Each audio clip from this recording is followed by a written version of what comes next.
Lo hacemos con gusto y con amor. Gracias porque nos has dado hoy este título para el mensaje. De tal manera amó Dios al mundo. Y Señor, pues permítenos hacer honor a tan hermoso título con todas las reflexiones que vamos a tener. En el nombre de Jesús, amén.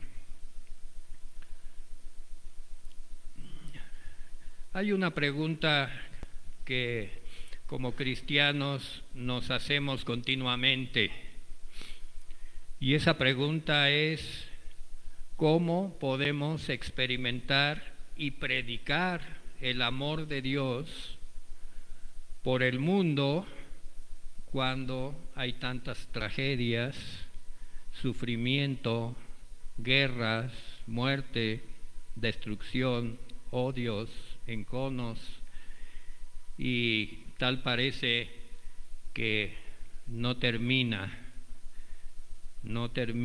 continuamente?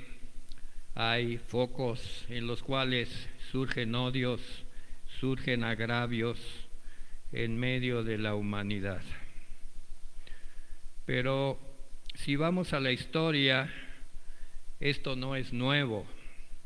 Ha ocurrido a lo largo de la historia de la humanidad. Hemos seleccionado dos pasajes donde en diferentes épocas Dios se manifiesta, y le pedimos al Señor a través de su Espíritu que nos abra el entendimiento para fundamentalmente comprender la magnitud de su amor. Comprender la magnitud del amor de Dios por nosotros es un paso fundamental para entender todo el plan de Dios para nuestra vida. El primer tema es un pasaje de la historia de Elías y su época, que da continuidad al texto de Primera de Reyes 17. Vamos a Primera de Reyes 17.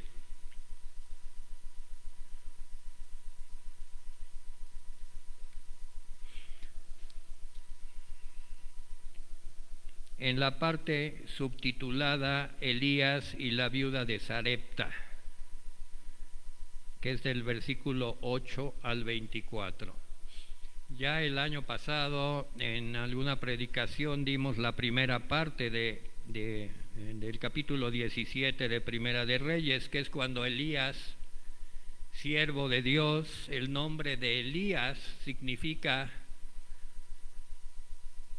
mi Dios es Jehová. Eso significa Elías, su nombre, Elí. Mi Dios es Jehová. Y pues él era oriundo de Galad, un lugar agrícola, ganadero, un hombre extremadamente fuerte en lo físico, pero también en lo espiritual. Elías se levanta como uno de los gigantes en la historia bíblica y trasciende las épocas.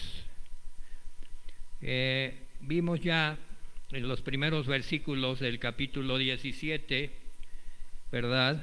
El momento de la historia era un reino dirigido por reyes asesinos, violentos, paganos, que ofendían a Jehová,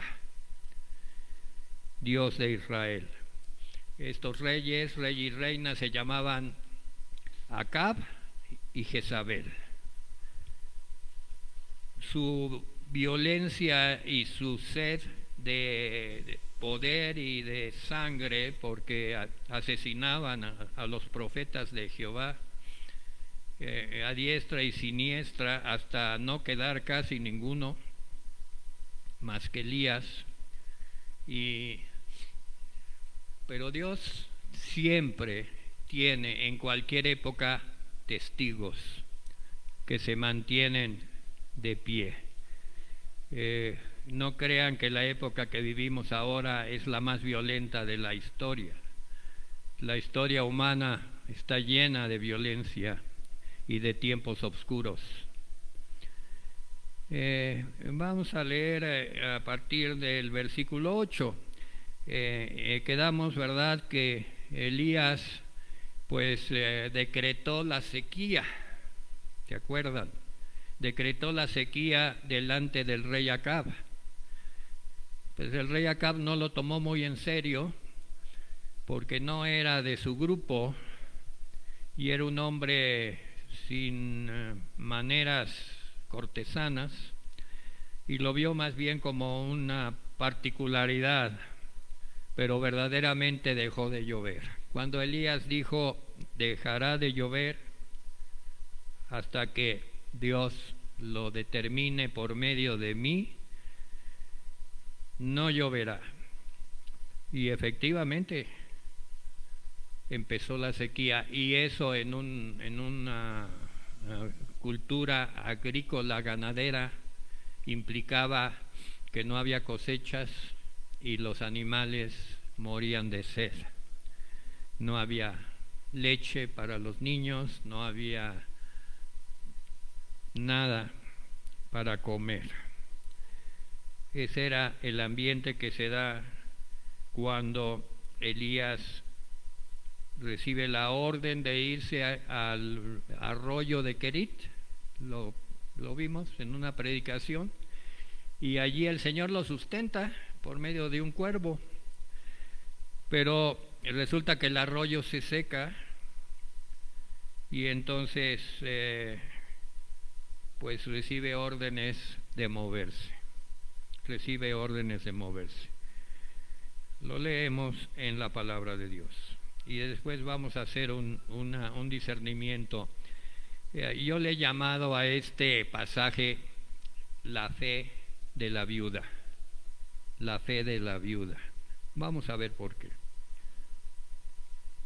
Dice, vino luego a él palabra de Jehová diciendo, levántate, vete a Sarepta de Sidón y mora allí. He aquí yo he dado orden allí a una mujer viuda que te sustente. Entonces él se levantó y se fue a Sarepta. Sarepta ya no era del reino de Judá, era un lugar extranjero. La viuda no era de ninguna de las tribus de Israel, sino vivía en un lugar, pues más bien cerca de la costa, y pertenecía, podríamos decir, a otras culturas. Pero hasta allá lo mandó el Señor. Dice, vete y vas a encontrar una viuda y te sustentará. A veces, casi siempre, así es el Señor. Sobre todo con siervos y siervas que han madurado en la fe. No necesita dar todas las explicaciones, nada más necesita dar las órdenes. Y los siervos y siervas obedecen. Versículo 10. Entonces él se levantó y se fue a Sarepta, y cuando llegó a la puerta de la ciudad, he aquí una mujer viuda que estaba allí recogiendo leña. Y él la llamó y le dijo, te ruego que me traigas un poco de agua en un vaso para que beba. Vamos a ver qué significa este versículo. Elías se mueve 160 kilómetros caminando en descubierto. Ya para entonces Elías era buscado por el rey Acab y sus policías y su ejército del rey, porque efectivamente ya había bastante tiempo que no llovía, como dijo Elías. Entonces el rey pues había dado órdenes, búsquenme Elías, si él causó esto, pues vamos a encontrarlo para que él lo arregle. Elías se expone a ser tomado por el rey en una caminata a descampado por 160 kilómetros, con muy poca agua. o casi nada, porque la sequía, no había ningún arroyo, ningún pozo, todo se había secado. Habían pasado ya meses de que Elías había decretado la sequía. Sin embargo, aquí continuamos viendo el carácter de Elías y su fortaleza. Él hizo la trayectoria y llegó al lugar donde el Señor le había marcado. Y cualquiera de nosotros diría, bueno, ¿cómo identifico a la viuda?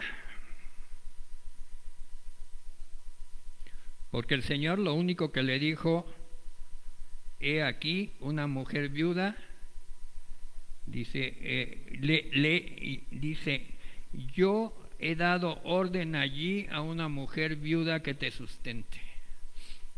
Esta mujer viuda tenía algo especial. No era del pueblo de Israel, pero tenía algo especial. Dios había visto algo especial en ella. Y Dios obra en las personas que ve que tienen un corazón especial, sean de la iglesia o sean de otro lado, pero Dios quiere tener tratos con ellos y tiene una misión también. Pero todas las misiones tienen el límite de las personas que las reciben. Como ustedes ven, ahorita con la mujer viuda, pues ella empieza a reaccionar, pero ya para entonces Elías pues era un siervo que pues rebasaba cualquier expectativa, ¿verdad?, en cuanto a obediencia a Dios.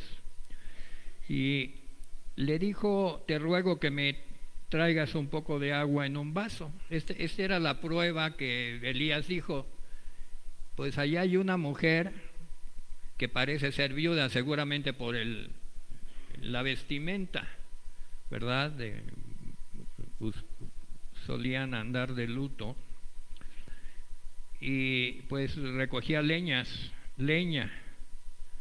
la llamó y le pidió agua para beber. La señal de la viuda fue que obedeció.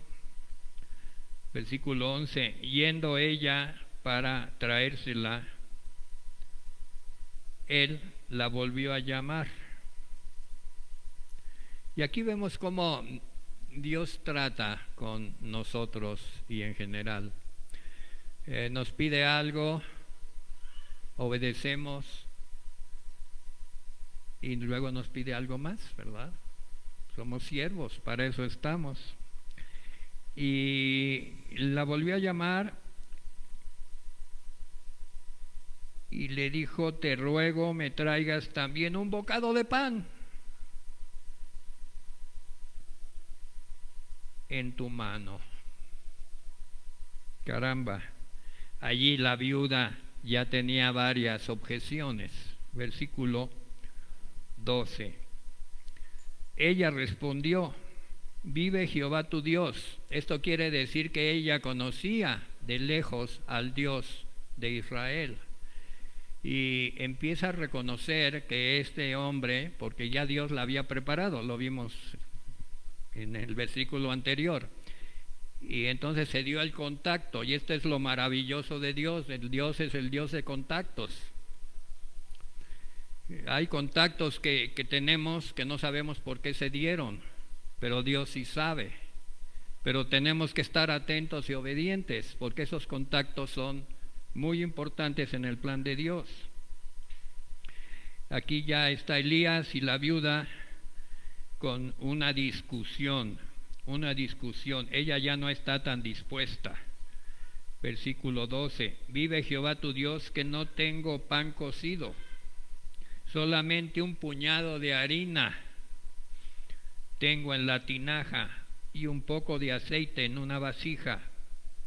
Ahora recogía 2 leños para entrar y prepararlo para mí y para mi hijo, para que lo comamos. Aquí aparece el tercero en la escena, el hijo de la viuda.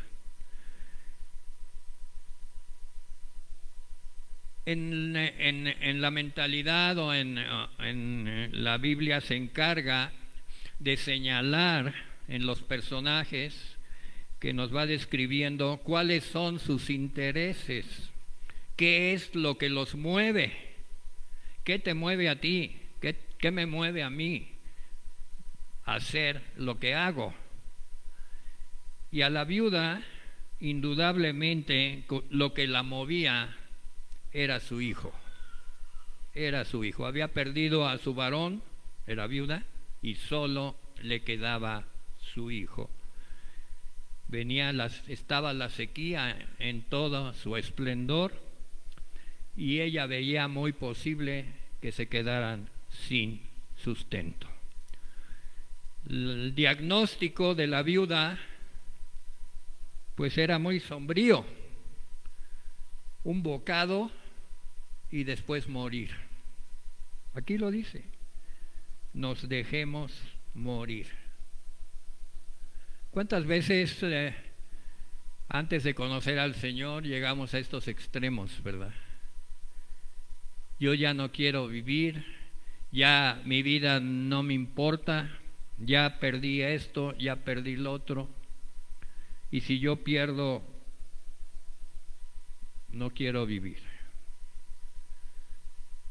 Dice: para mi hijo, para mí, lo comeremos y nos dejaremos morir.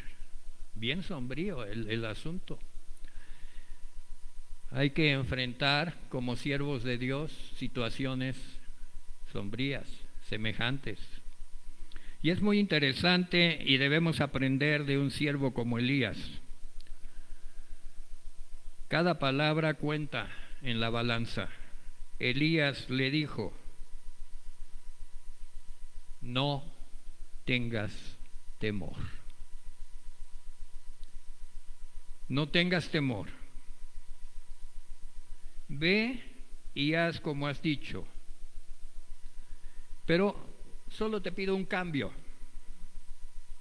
Haz el último pan de tu despensa, pero hazme a mí primero una pequeña torta cocida bajo la ceniza. Tráemela, y después para ti y para tu hijo. ¿Qué será mucho pedir? La viuda estaba en su mente y en su corazón. Las mujeres tienen siempre recursos, son las que muchas veces sostienen el hogar. Cuando todo se mueve, la mujer firme, con los recursos que hay, trata de administrarlos, trata de ser justa, en fin. Y la mente de la viuda estaba moviéndose, revolucionada. Su diagnóstico era que no había esperanza para ella y para su hijo, pero la esperanza empieza a surgir ante la presencia de un siervo de Dios como Elías. Algo le daba confianza de ese hombre, que él traía buenas noticias. Y más cuando le dice: no tengas temor. ¿Qué es lo que nos acaba? ¿Qué es lo que nos liquida en esta vida? El temor. El temor. No tengas temor. Ve, y le da instrucciones precisas. Y eso es muy importante también. Cuando necesitamos instrucciones precisas, el Señor nos las va a dar. Nos las va a dar. Solo hay que obedecer. Gracias a Dios que la viuda obedeció y lo hizo como Elías pidió. Le trajo la pequeña torta a Elías y pues ella y su hijo comieron el resto. Agregó esto Elías: Jehová Dios de Israel ha dicho así. Entró en juego la palabra de Dios. Hasta aquí solo conocía a un siervo de Dios, la viuda. No era del pueblo de Israel y de lejos sabía de ellos. La personalidad de Elías la impactó, pero Elías dice: Dios ha dicho. así. Qué diferente es cuando uno se queda con el halago. Y la viuda le dijo, oye, tienes muy buena personalidad, voy a seguir tus instrucciones. Pero Elías no aceptó eso. Dijo, mi Dios es el que dice. La palabra de Dios es la que hay que obedecer. Mi Dios me ha dicho, la harina de la tinaja no escaseará, ni el aceite de la vasija disminuirá. Las promesas de Dios, excepto una, todas tienen tiempo de caducidad. Hay una que no, pero esta tenía tiempo de caducidad. Dice, hasta el día en que Jehová haga llover sobre la faz de la tierra. Ahí está la promesa. No te vas a morir de hambre. Tú pensabas que te ibas a morir en 2 o 3 días. Dios dice que no te morirás. Cuando menos, hasta que llueva. ¿Verdad? Ya después la tierra se encargará de dar sus frutos. Con esta promesa encima, ella fue, hizo como le dijo Elías, y tomó él, comió él y ella y su casa muchos días. Por el tiempo que pasaron las cosas, yo creo que fue 1 año que Elías convivió con la viuda. Se acostumbraron, ella descargó su corazón, siempre había comida, ella la procesaba, la cocinaba, comían los 3, todo parecía ideal, ¿verdad? Ella había perdido a su varón, pero estaba Elías, y pues gozaban de la bendición de Jehová, el Dios de Israel.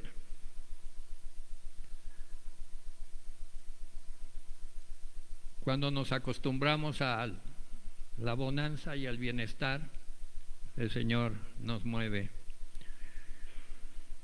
Después de estas cosas aconteció que cayó enfermo el hijo del ama de la casa, y la enfermedad fue tan grave que no quedó en él aliento.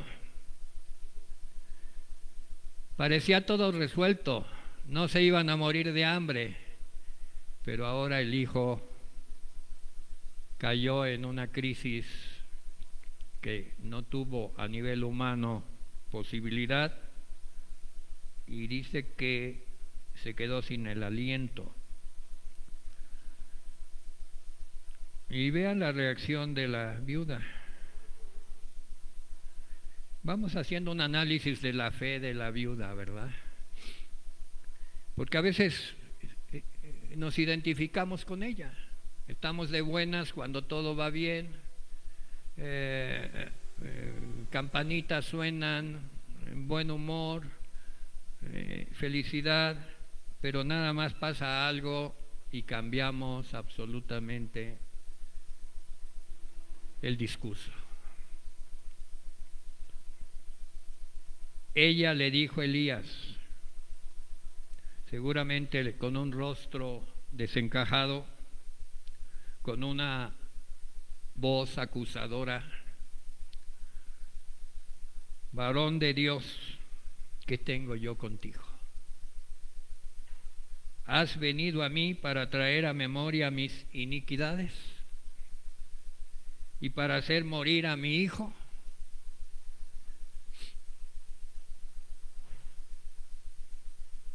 Esta fe imperfecta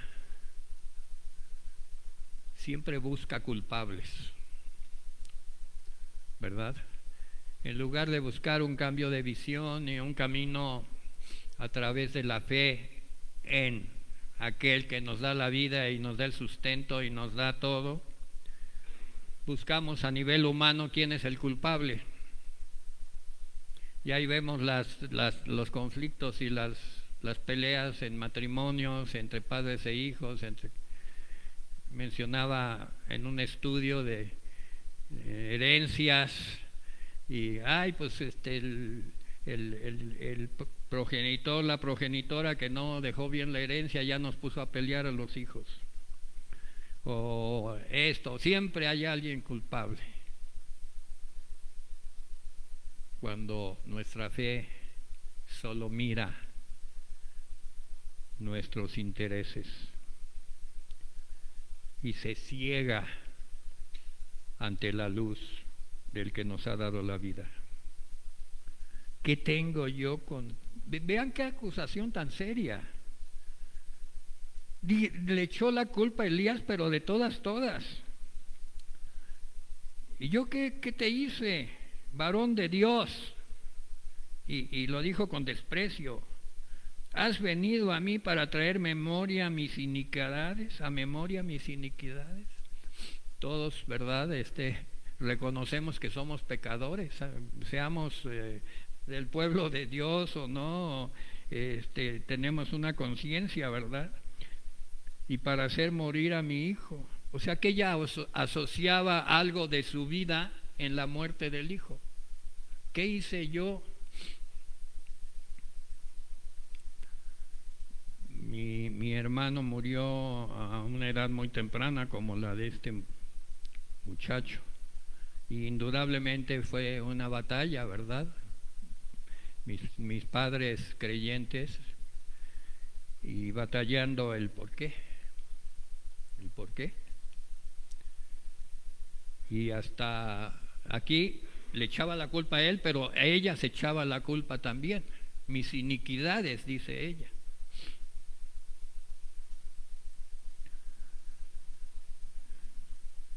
Tremendo, ¿verdad? Y yo digo, bueno, ¿qué tiene que ver esto con de tal manera amó Dios al mundo? El título del mensaje. El profeta dijo, dame acá tu hijo. Dame a tu hijo. Para ti ya está muerto. Ya estaba muerto desde antes, porque ella dijo, nos comemos este pan y nos morimos. Ya lo había decretado. ¿Se dan cuenta? Cuidado con lo que decretamos. Cuidado con lo que decimos sobre alguien, sobre una situación, sobre algo. Cuidado. Porque nuestras palabras se vuelven vida. Pero aquí había un profeta que sabía pelear la buena batalla. Dame acá tu hijo. Él no dijo, dame acá al muertito. No, dame acá a tu hijo, cédemelo. Tú ya terminaste. Ya encontraste culpable. Ok, dámelo. Entonces él lo tomó de su regazo, lo llevó al aposento donde él estaba y lo puso sobre su cama. Esta escena pues no se repite en ninguno de los historias bíblicas más que en una, pero de otra manera. Clamando a Jehová dijo, Jehová Dios mío, aún a la viuda en cuya casa estoy hospedado has afligido, haciéndole morir su hijo. Aún a Elías se presenta ante Dios, digamos que airado. ¿Qué Dios tan amoroso tenemos que nos aguanta aún a los siervos curtidos, que nos le presentamos y le reclamamos en su cara? Silencio de parte del Señor. Él se tendió sobre el niño 3 veces. Yo estuve orando y discerniendo qué significaba estas 3 veces. No hay una interpretación que podamos decir, pero para mí fue esos 3 días que Cristo pasó en el sepulcro. también un hijo de un padre muerto, pero por diferente razón.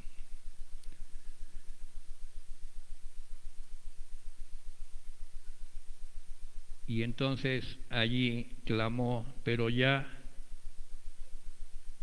con el corazón, ya no con la ira, ya no con el enojo.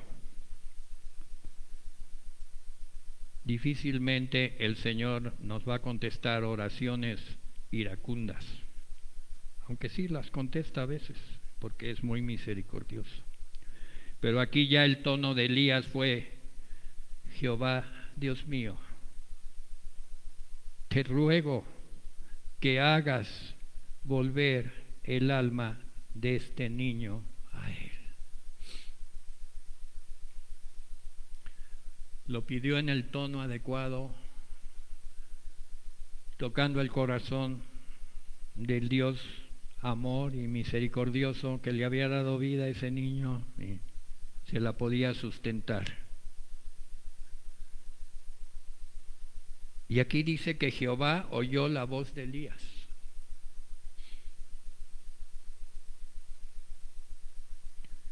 Y el alma del niño volvió a él y revivió. Teniendo luego Elías al niño, lo trajo del aposento a la casa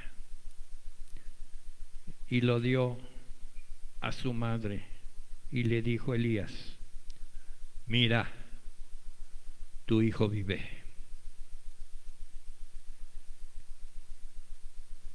Muchas veces oramos por hijos y necesitamos que el Señor los recoja para que nos los regrese y nos diga: tu hijo vive, pero una vida diferente. Tu hijo vive. Ya el hijo no sería igual. Tampoco la mujer. La mujer seguía un poco dura, porque qué difícil es que el corazón cambie. La mujer le dijo a Elías: bueno, ahora conozco que tú eres varón de Dios y que la palabra de Jehová es verdad en tu boca. Se perdió esta mujer la oportunidad de oro de dirigirse ella directamente al Dios que había hecho el milagro y llenarlo de gratitud de su boca. Ella pensó que simplemente con agradecerle al siervo que había orado por el hijo era suficiente. Dios quiere un contacto directo con él. Dios quiere que lo reconozcamos en todo.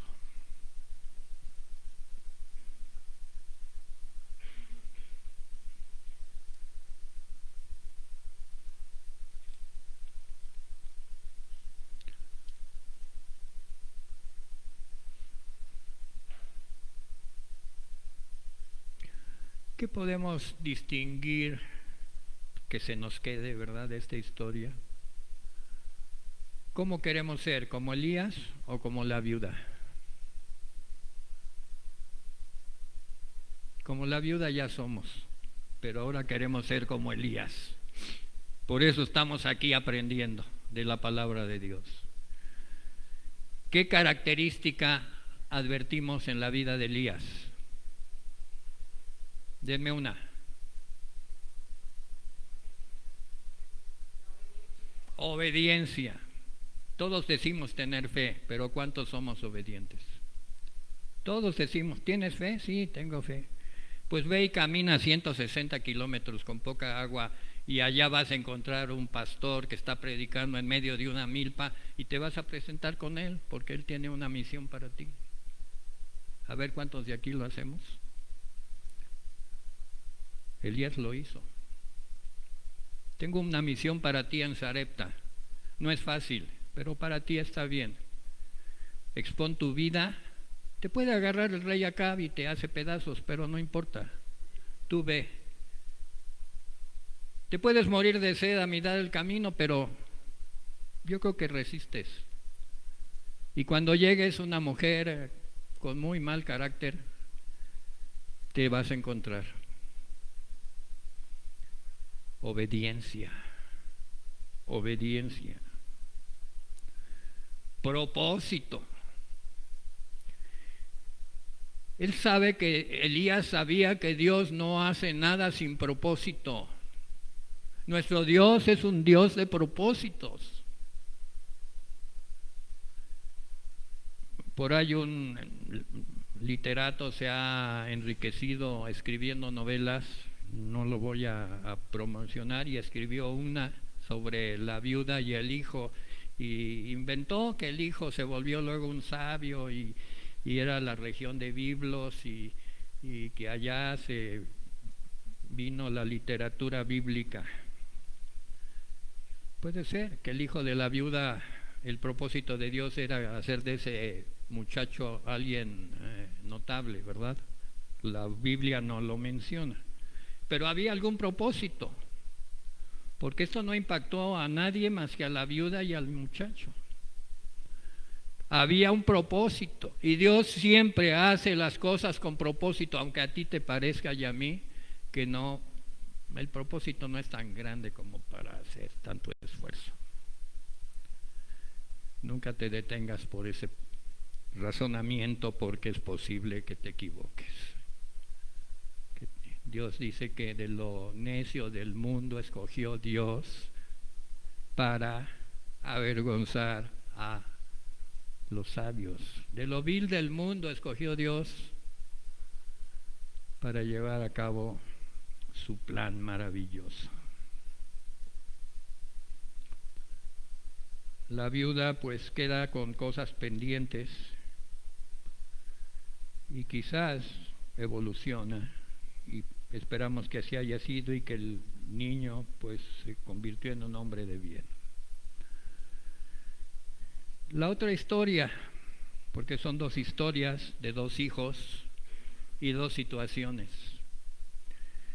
El hombre es fruto del amor de Dios. Vamos a Génesis primero para estar seguros de que el hombre es fruto del amor de Dios. Génesis 1, 9, lo vamos a leer así de rapidito, pero van a ver que tendremos una visión muy buena. Dice: dijo también Dios, júntense las aguas que están bajo los cielos en un lugar, descúbrase lo seco, y fue así. Llamó Dios a lo seco tierra, y a la reunión de las aguas mares, y vio Dios que era bueno. ¿Qué estaba haciendo Dios? Preparando la casa del hombre. Versículo 9, 10, ya, 26. Entonces dijo Dios: hagamos al hombre, hagamos, era el Dios trino, Padre, Hijo y Espíritu Santo, hagamos al hombre a nuestra imagen, conforme a nuestra semejanza. Señoree en los peces del mar, en las aves de los cielos, las bestias, la tierra, todo animal que se arrastra sobre la tierra. Le da la autoridad sobre todo. Y creó Dios al hombre a su imagen, a imagen de Dios lo creó, varón y hembra. La creación aquí está en un mismo nivel, varón y hembra los crió. Versículo 28, y los bendijo Dios, y les dio toda la autoridad: fructificad, multiplicaos, llenad la tierra. Todo, coman de los frutos las bestias. Versículo 31, y vio Dios todo lo que había hecho aquí, que era bueno en gran manera. ¿Con qué ambiente hizo Dios esto? Pues con el ambiente del amor. Dios ama al mundo, y esto quiere decir que ama a los hombres y la casa donde los hombres estamos. No es que Dios haya creado al hombre y lo amó porque le pareció bueno. Podríamos tener esta teología. Bueno, Dios ama a los hombres buenos o a los que le parecen buenos. Ya vimos que la viuda pues tenía sus cosas, sin embargo Dios la amó y le devolvió a su hijo. No, sino que el amor de Dios es algo que se desborda y creó al hombre como sujeto de su amor. Creó un espacio llamado mundo y lo llenó de su creación. Sin embargo, Dios tuvo expectativas. Pero esencialmente Dios nos creó para amarnos. Y por otro lado, Dios es claro en sus expectativas. Vamos a Juan 3, Evangelio según San Juan capítulo 3, versículo 16. Un versículo muy conocido, lo aprendimos desde la escuela dominical.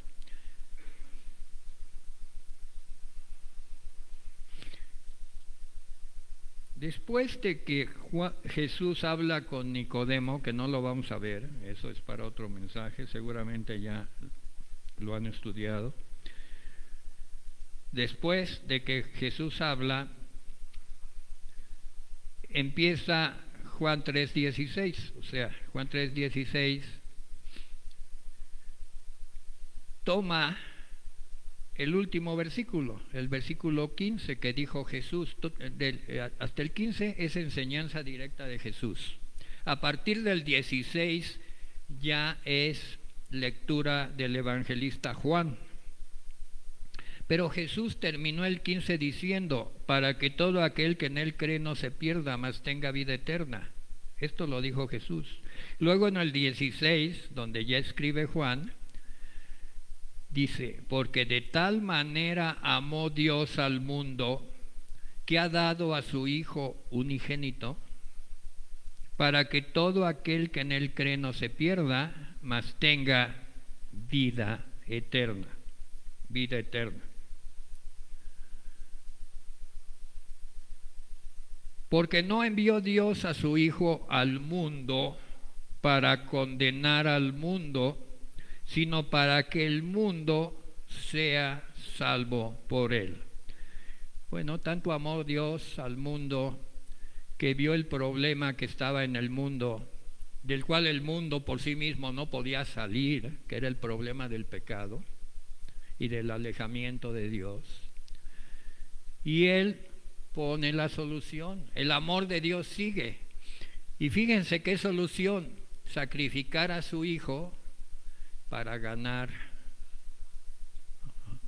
al mundo, ganar a ti, a mí, a todo el que crea.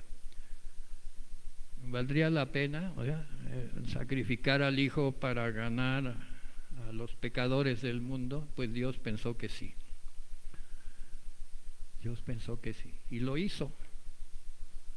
Dice, de tal manera amó Dios al mundo,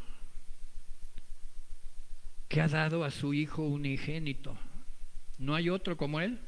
Dios no iba a tener otro Hijo como Cristo el Señor. Unigénito, único en su género.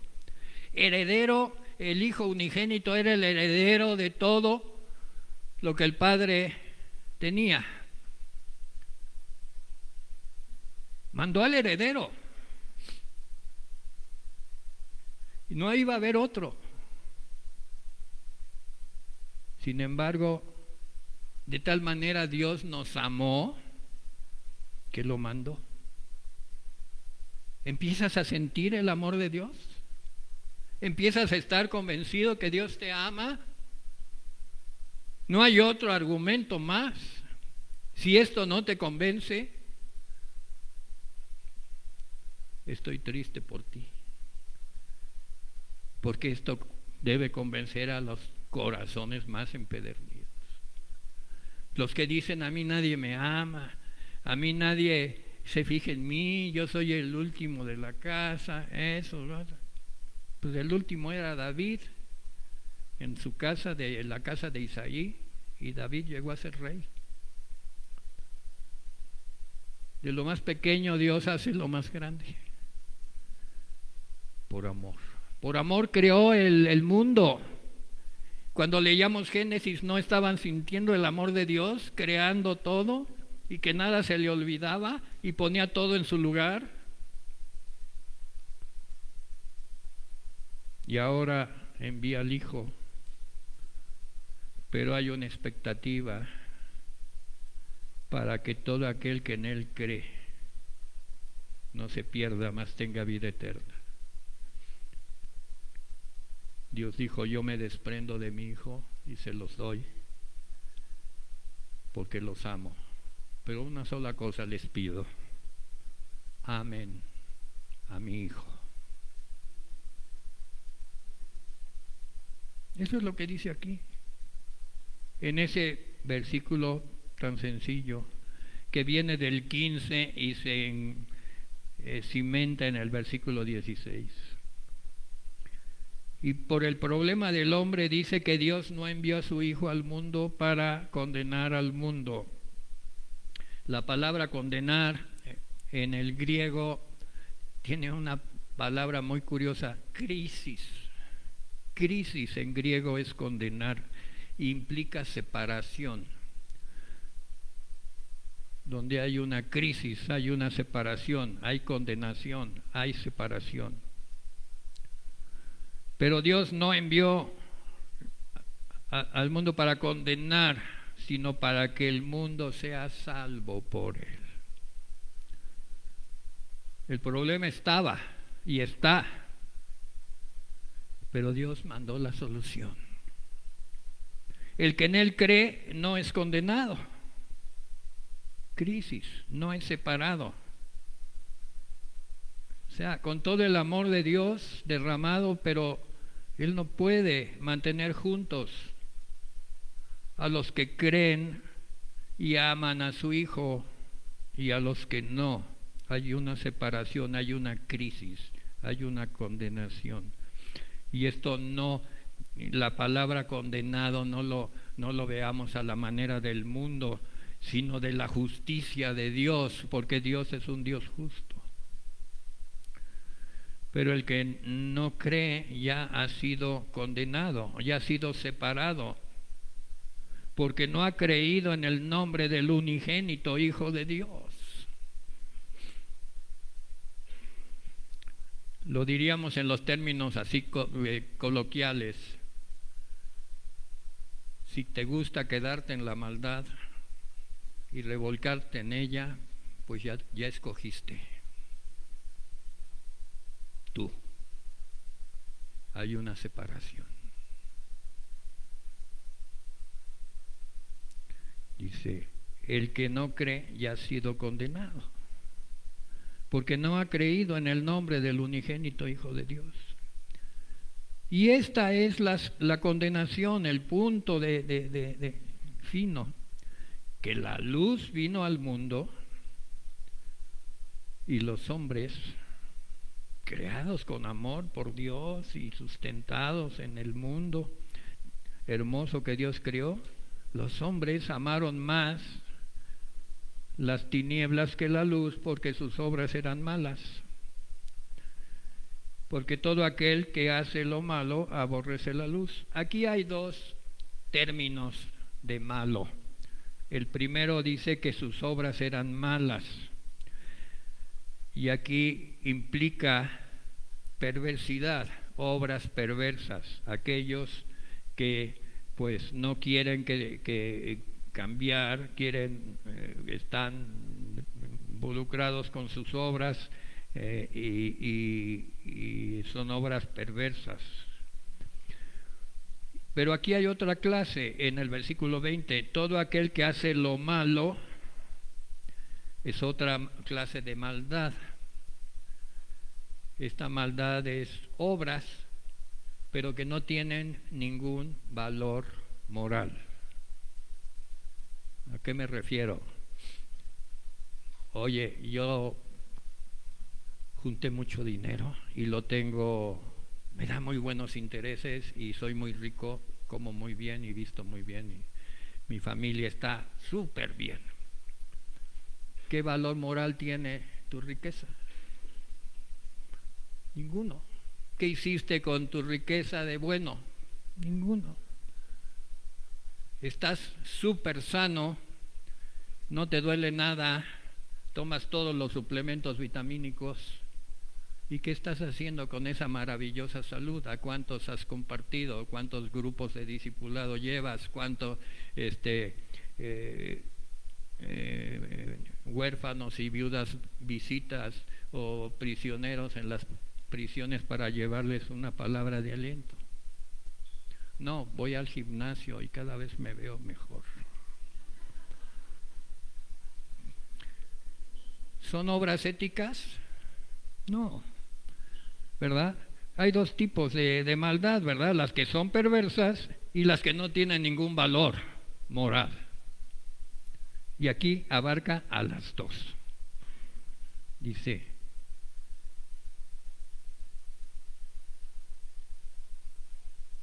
versículo 20, porque todo aquel que hace lo malo aborrece la luz y no viene a la luz para que sus obras no sean reprendidas.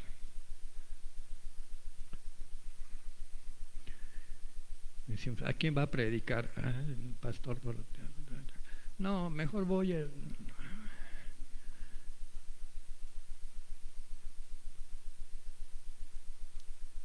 Vamos a ser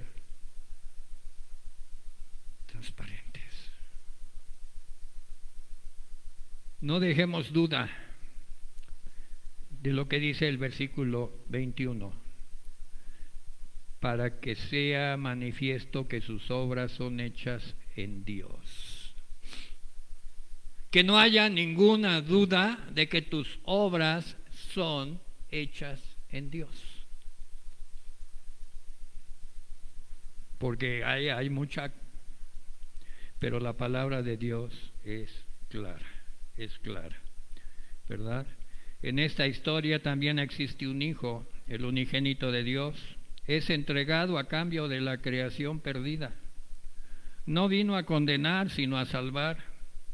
Condición necesaria, creer en el Hijo y amarlo en un amor recíproco. Ahora está muy de moda la palabra recíproca, ¿verdad?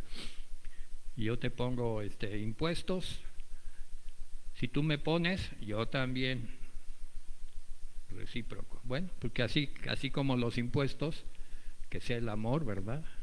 Si Dios nos amó a tal grado, tengamos un amor recíproco para con Él, es lo que nos está pidiendo. La palabra condenación, palabra crisis, implica separación. Por favor, nunca lo olviden. Condenación, porque cuando predicamos la palabra de Dios, nos vamos a enfrentar a personas que quieren desacreditar la palabra. Entonces, ustedes siempre andan condenando y condenan a estos y a estos. No, Cristo no vino a condenar, vino a salvar, ¿verdad? Porque pues juicio y condenación ya existe, por lo tanto hay una separación. Las obras malas, perversas, o el que hace lo malo. Y aquí viene la última parte, el que viene de arriba. Bueno, eso lo vamos a ver después.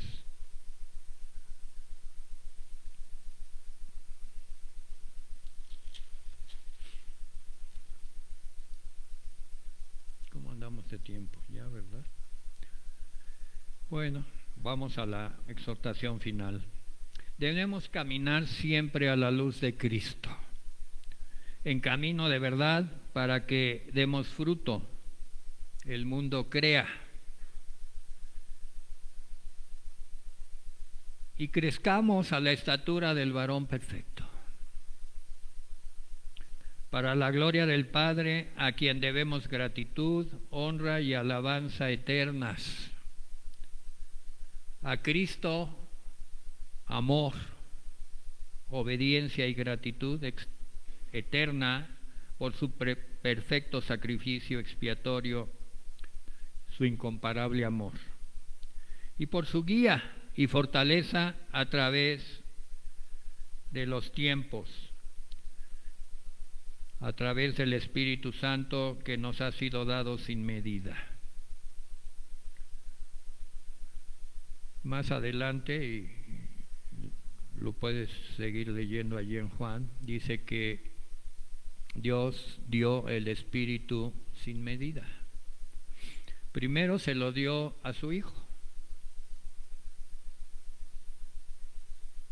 Y Él tuvo el Espíritu Santo sin medida, ¿verdad? Cuando vino del cielo el Espíritu y empezó a bautizar y a predicar, porque Cristo bautizó.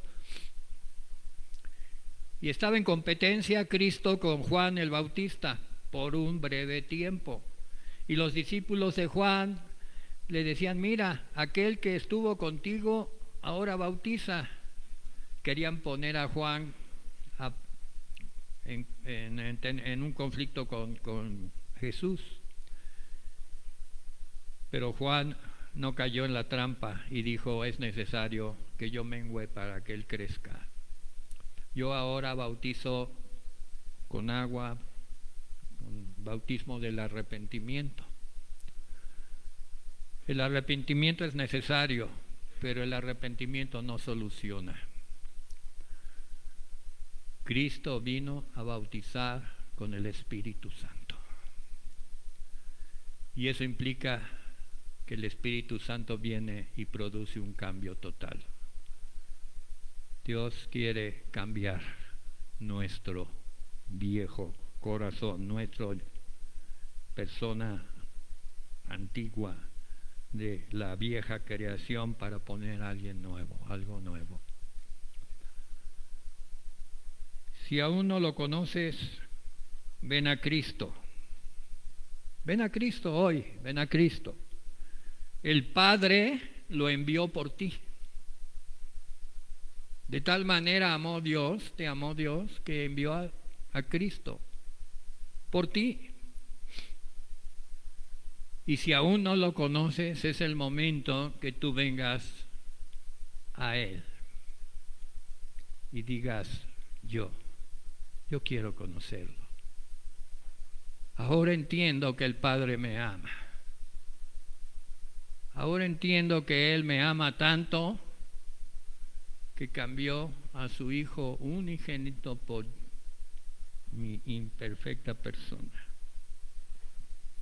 Te está esperando. Te está esperando. Hagamos una oración y si en la oración tú te sientes movido un poco, dar unos pasos aquí al frente. El Señor sabe lo que hay en tu corazón. La palabra de Dios ha sido expuesta y la intención del corazón de Dios es claro: traerte a los pies de su Hijo. Porque si bien Él lo entregó, puso una sola condición: ámalo, ámalo, al unigénito Hijo de Dios. Ámalo con todo tu amor. Ámalo, ámalo más que nada en la vida, ámalo. Y ese es el punto medular de si eres salvado para vida eterna o si eres relegado y separado. Que ames y camines en la luz de Cristo. Seas transformado por su luz. Ponte de pie. Seas transformado por su luz maravillosa y camines en su verdad. Camina en su verdad.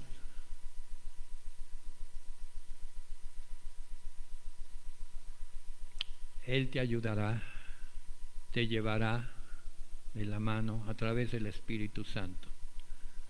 Y el Espíritu Santo, que no se dio por medida en el caso de Cristo, tampoco se dará por medida en tu caso y en el mío. No se dio por medida en el caso de Juan, el que escribió el Evangelio, porque solo por medio del Espíritu Santo podemos entender los propósitos de Dios.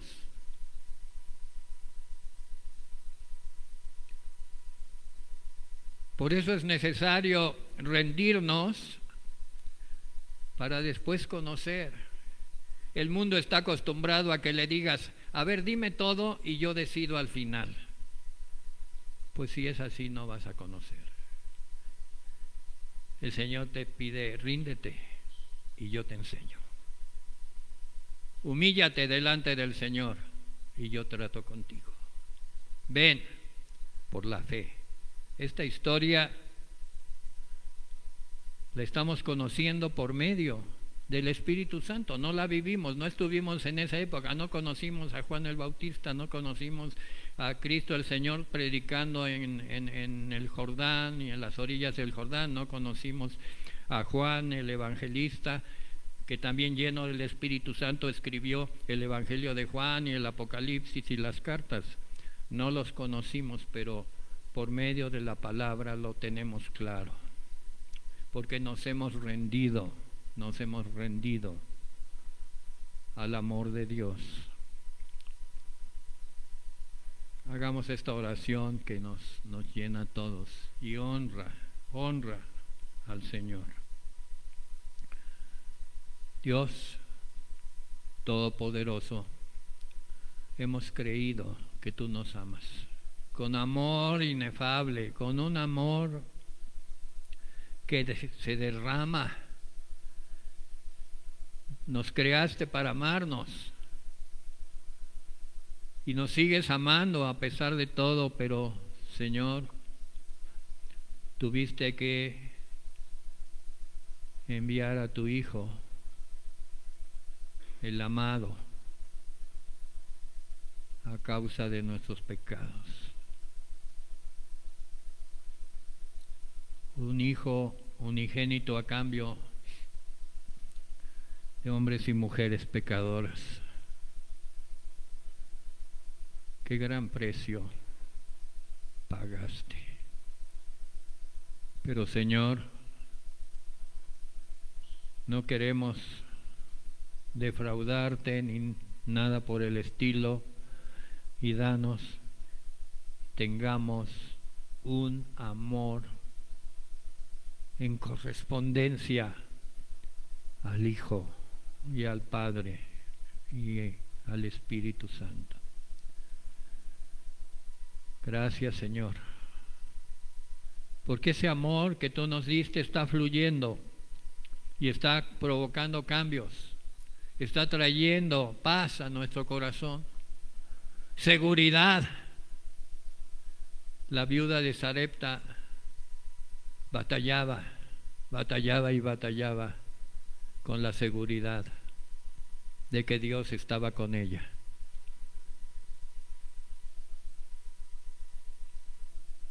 Pero nosotros hemos recibido un mensaje más, no nada más de sustento material, sino vida eterna. Perdón, no habrá condenación, no habrá crisis. No son las crisis del mundo las que nos preocupan, es la crisis final que implica separación de Dios. Y esa el creyente ya no la tiene, está seguro que Dios lo ama y que Cristo, a quien Dios nos envió y nosotros lo hemos reconocido y lo hemos amado y lo seguimos amando, y el amor por Cristo sobrepasa todas las cosas, nos da la paz.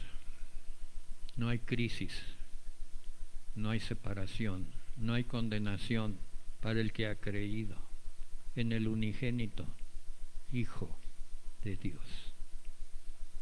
Gracias, Señor, y en ese mismo espíritu de entrega Vamos a tomar la cena del Señor.